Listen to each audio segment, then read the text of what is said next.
আবার ঠিক একইভাবে দেখেন, আপনি এখানে আছেন, খুব বড় বড় কথা বলছেন, ইন্ডিয়া থেকে একজনের সাথে তলে তলে মিটিং করলেন।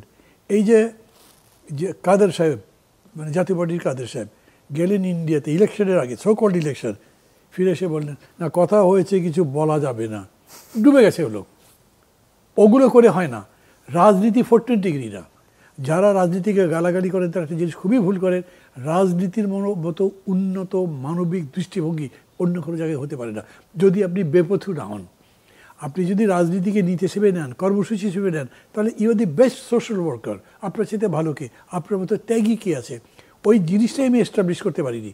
রাজনীতি যে একটা মহৎ বিষয়, আমাদেরকে লোকে সম্মান করে কেন না, মান্না ভাই তো এখন গভর্নমেন্টের খুব কাছের লোক, হয়তো একটা তদবিরই নিয়ে এসছে না কি আমি জানি না, এরকম করবে। কিন্তু বাইরের জায়গাতে দেখেন সেখানে পলিটিশিয়ানদের একটা আলাদা রেসপেক্ট আছে, একজন মানে জনপ্রতিনিধির আলাদা রেসপেক্ট আছে। ওই কালচার গড়ে উঠতে পারেনি। শেখ মুজিবুর রহমান এই দেশের কালচার ধ্বংস করেছেন প্রথম। উনি যখন সিঁড়ির উপরে দাঁড়িয়ে নিচে মোহাম্মদুল্লাহ তার প্রেসিডেন্ট, তার ঘাড়ে হাত দিয়ে কথা বলেন, আর দেশে কালচার থাকে নাকি বলেন? প্রাইম মিনিস্টার প্রেসিডেন্টের ঘাড়ে হাত দিয়ে কথা বলছেন, আর মোহাম্মদুল্লাহ শোন এদিকে। এগুলো কোনো কালচার নয়। আজকে একদিন পরে বলছি হয়তো কথাগুলো, অনেকের মনে হবে ভাই আগে বলেননি কেন? আগে বললে আমার ঘাড়ে কয়টা মাথা আছে, সেগুলি আমার জীবিত রাখতো নাকি? কিন্তু এরকম হয়েছে তো। এই যে সংস্কৃতির জায়গাটা তৈরি হয়নি, এবং এই রকম যাদের কথা আপনি জিজ্ঞেস করেন তারাও এরকম করেছে।